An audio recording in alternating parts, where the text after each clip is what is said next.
Hi అండి. ఇవాళ మీకు దొండకాయ వేపుడు చూపిస్తాను రండి. లేత దొండకాయలు వస్తున్నాయి ఇప్పుడు చలికాలం. రెండు చూపిస్తాను. ఒక అరకిలో దొండకాయలు తీసుకున్నాను, శుభ్రంగా కడిగేసాను. 4-5 సార్లు శుభ్రంగా కడిగి ఆరబెట్టి తరిగేసాను. ఒక 4 ఉల్లిపాయలు తీసుకున్నాను, సన్నగా కడిగేసి సన్నగా తరిగేసాను.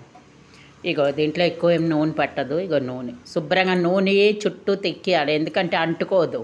మూకుడు చుట్టూ నూనె ఇలా తిప్పితే అప్పుడు పోపు వేసినా కూర వేసినా అంటుకోదు అన్నమాట. నూనె కూర అంటుకోదు. ఇక చూడండి, అరకిలో దొండకాయ లేతగా ఉన్నాయండి. కాయలు చాలా బాగున్నాయి. ఇప్పుడు బాగుంటాయి ఇప్పుడు అన్ని కూరలును. ఒక 4-5 వెల్లుల్లి రెబ్బలు తీసుకున్నాను, కడిగేసి తొక్క తీసాను. ఒక 3-4 ఉల్లిపాయలు తీసుకున్నాను. నూనె కాగుతున్నది, కొంచెం జీలకర్ర వేస్తాను.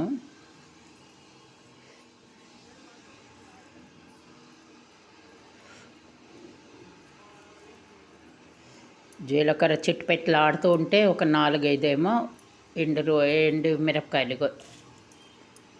తురిమి వేసాను. ఇది వేగనిస్తాను. చిట్పట్లు ఆడుతున్నది.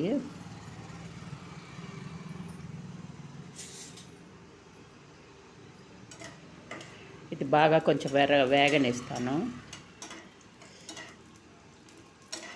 బాగుంటుంది. దొండకాయ పచ్చడి చూశారు, దొండకాయ ఉల్లికారం చూశారు, దొండకాయ ఇంకో కూర ఏదో పల్లీలు వేపుడు చూపించాను. దొండకాయతో చాలా రకాలు చేస్తారు. దుంపలు దొండకాయ వేచుతారు.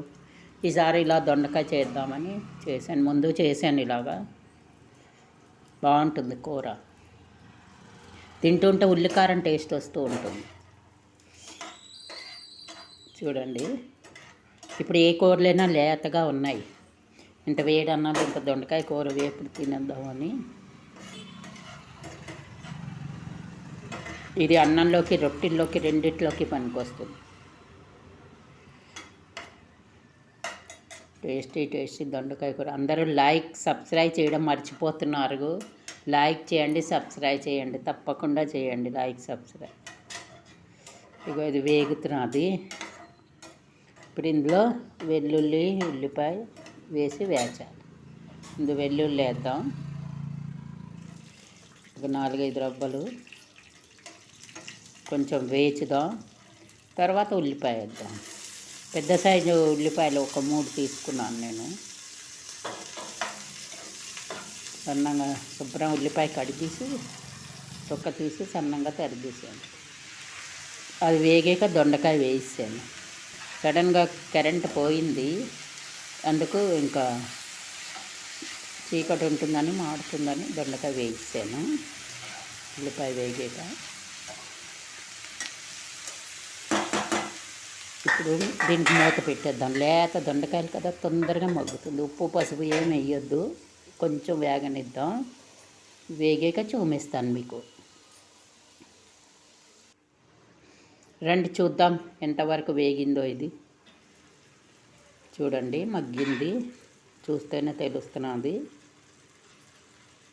చూసారు కదా, వెంటనే లేతగా ఉన్నాయి దొండకాయలు. ఇప్పుడు ఇది శుభ్రంగా వేచేద్దాం. కింద పైన వేచి ఉప్పు పసుపు కారం వేసి వేచుదాం. ఇంకొకసారి మూత పెట్టామనుకోండి మంచిగా వేగుతాయి. ఇప్పుడు ఉప్పు పసుపు వేసేద్దాం. వేసాక మూత పెడదాం.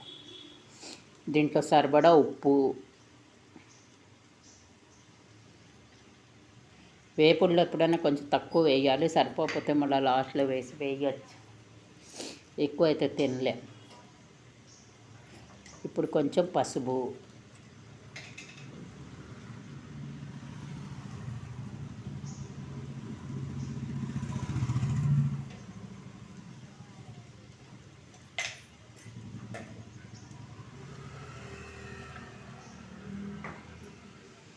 బాగా వేచుదాం. అయితే కింద పైన వేసి ఒక 10 నిమిషాలు మూత పెట్టామనుకోండి, బస్ ఉప్పుతో మగ్గిపోతుంది.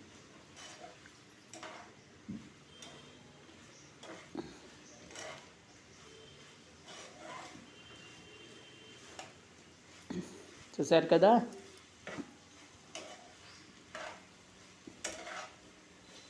ఒక్క 10 నిమిషాలు మూత పెడదాం.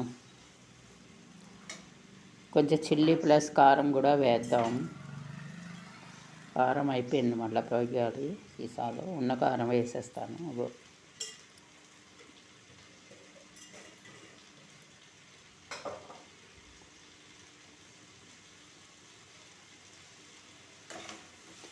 బాగా చిల్లీ ప్లస్ కారం వేసినా బాగా టేస్ట్గా, కమ్మగా టేస్ట్గా వస్తుంది కారం. చూసారు కదా, ఇప్పుడు ఇది బాగా వేగనిద్దాం.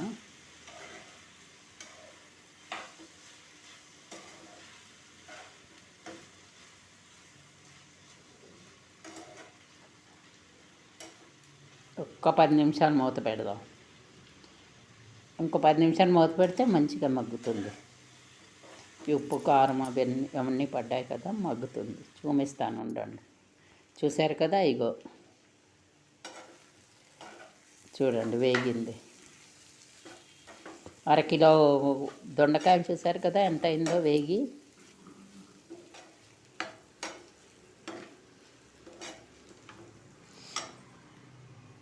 చూడండి, తినండి. లైక్ సబ్స్క్రైబ్ తప్పకుండా చెయ్యండి, మర్చిపోకండి.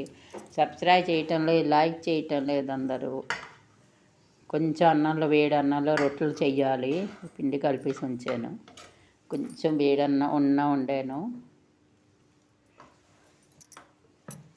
నాకు 11:30కి కొంచెం అన్నం తినే అలవాటు ఉంది. 11:30కి తినేస్తాను. అందుకు ఇంత వేడన్నం వండి ఉంచాను. చూసారు కదా, టేస్టీ టేస్టీ దొండకాయ ఫ్రై చాలా బాగుంటుందండి. దొండకాయలు రకరకాలు చేసుకోవచ్చు, చాలా రకాలు. చూసారు కదా, రండి తిందాం అందరూ. లైక్ సబ్స్క్రైబ్ తప్పకుండా చెయ్యండి. Thank you.